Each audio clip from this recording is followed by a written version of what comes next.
새정치민주연합 전 원내대표인 박영선 의원 연결하겠습니다.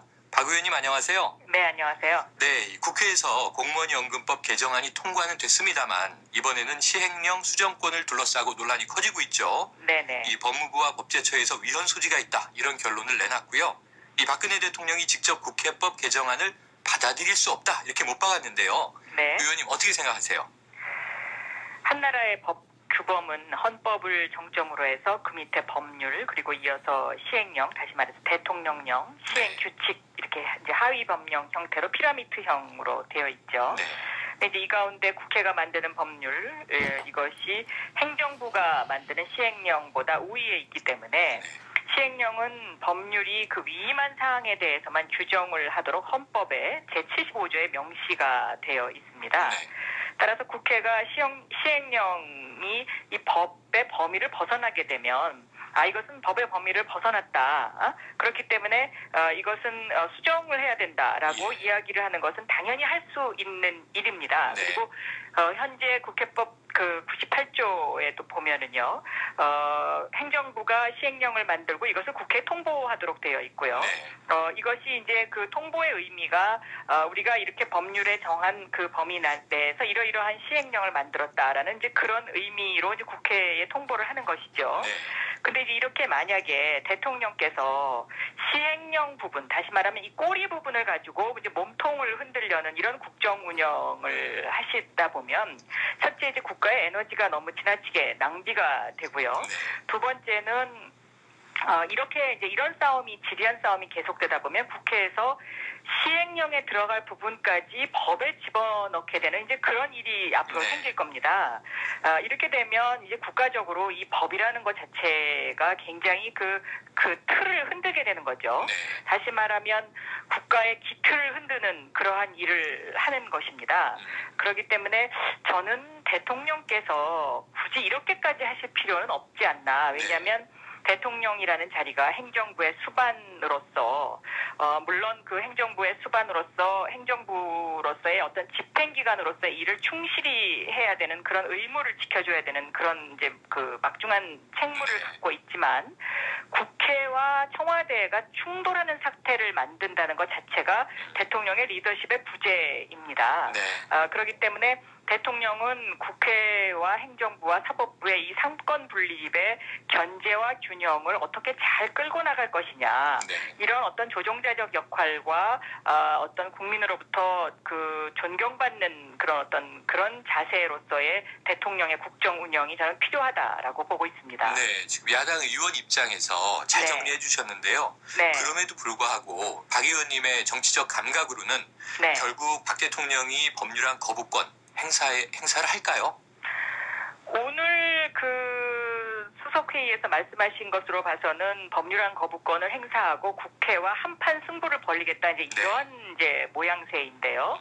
저는 이것이 과연 대통령으로서의 바람직한 국정 운영 자세냐라는 것에 대해서 문제를 삼고 있습니다. 왜냐하면은요, 이렇게 시행령이 그 법의 범위를 벗어나게 되면 국민이 굉장히 혼동이 오고요.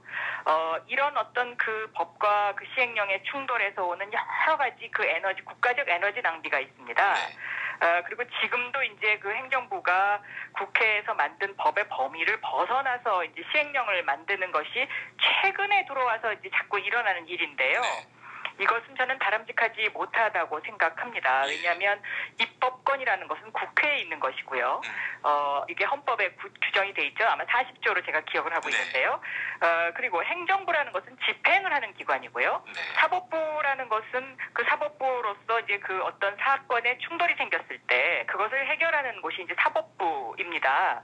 그렇기 때문에 이런 어떤 삼권 분립의 균형과 어떤 견제가 깨지게 되면 그것은 제대로 된 민주주의 국가라고 할 수가 없고요.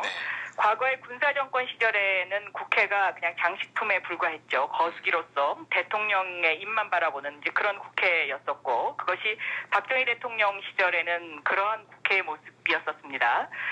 그러나 지금은 대한민국이 어떤 선진국 반열 문턱에 가 있는 삼권 분립을 지켜야 되는 그러한 국가이기 때문에 서로가 서로를 존중해 줄 줄 알아야 된다고 저는 생각하고 있습니다. 자, 이제 청와대와 국회 상호 존중을 해야 된다. 여기까지 말씀 주셨는데요. 지금 이게 만만치 않아 보이는데 지켜봐야 될 것 같고요. 네. 그다음에 이제 오늘이 6월 첫날 되지 않았습니까? 네. 이제 황교안 총리 후보자 인사청문회 앞두고 있는데요. 네. 이 청와대에서 무엇보다 청문회 통과를 가장 염두에 두고 이제 인선한 것이다. 이런 분석이 많았는데 어떻게 보세요? 글쎄요. 청문회 통과를 염두에 뒀다면 과연 황교안 법무부 장관 같은 분을 했을지 저는 조금 의문이 생깁니다. 네. 왜냐하면 오늘만 해도 그 정의당의 박원석 의원님인가요? 네. 법무부 장관 임명 후에도 1억여 원의 돈을 추가로 더 받았다라는 의혹을 제기를 하셨지 네. 않습니까?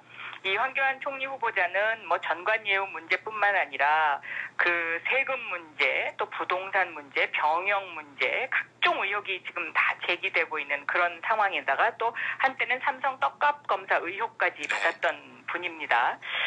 그런데 그동안에 이제 이 법무부 장관 하신 것을 보면 국민의 법무부 장관이라기보다는 대통령의 가려운 것을 긁어주던 법무부 장관이었죠. 그래서 오히려 총리 후보자를 그러한 각도에서 좀 선정한 것이 아닌가 이런 생각이 들 때가 많이 있습니다. 네, 그런데 박 의원님 지금 이제 언론을 통해서는 청문회 전에 여러 가지 의혹들이 터져 나오잖아요. 네. 재산 문제도 있고 또 병역 문제도 있고 정관예우 문제도 있고 그런데요. 그러니까 문제는 이 야당이 또 철저하게 갈고 닦고 준비하고 들어가지 못하면 결국은 흐지부지 된 이제 이 청문회가 되다 보니까 그렇습니다. 예. 지금 현재도 청문회에 대한 기대는 좀 낮아지는 거 아닌가 이런 우려가 있는데 이 야당에서 어떻게 임하실 생각이세요? 네, 저도 그 점이 많이 우려가 됩니다. 그러나 뭐 저희 그 당의 청문위원들께서 열심히 해주시리라고 생각을 하고 있습니다. 네. 네.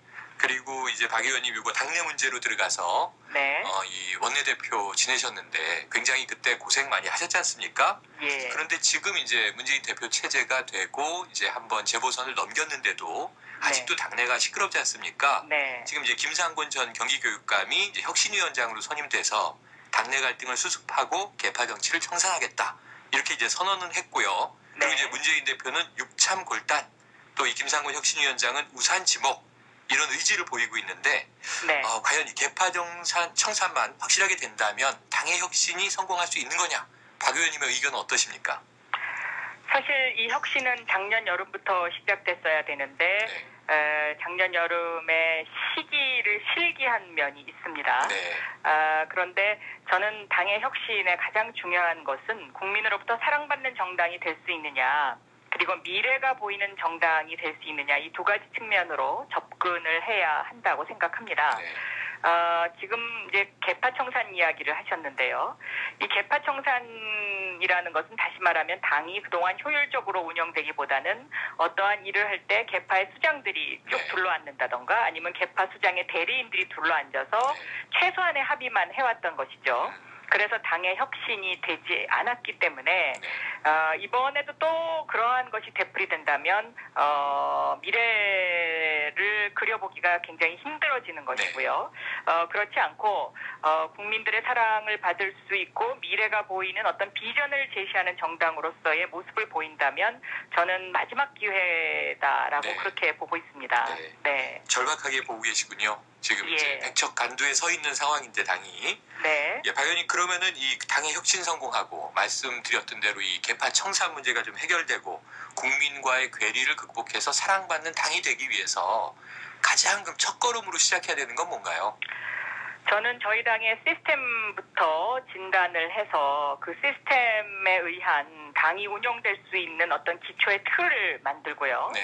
그 틀에서 당이 앞으로 이제 그 공천 문제라든가 뭐 이런 어떤 외부 인사 영입 문제라든가 이런 것들을 해야 한다고 생각하고 있습니다. 네, 그런 측면에서는 이제 지금 혁신위원장을 맡진 않았지만 두 번째로 제안받았던 조국 교수가 4대 의제를 냈었잖아요. 그렇습니다. 그때 보니까 그때 박 의원님은 상당히 그 내용에 공감을 표하셨던 것 같은데 이 내부 물갈이라든가 오픈 프라이머리 이런 이제 제도적인 도입 필요하다고 보시는 거죠?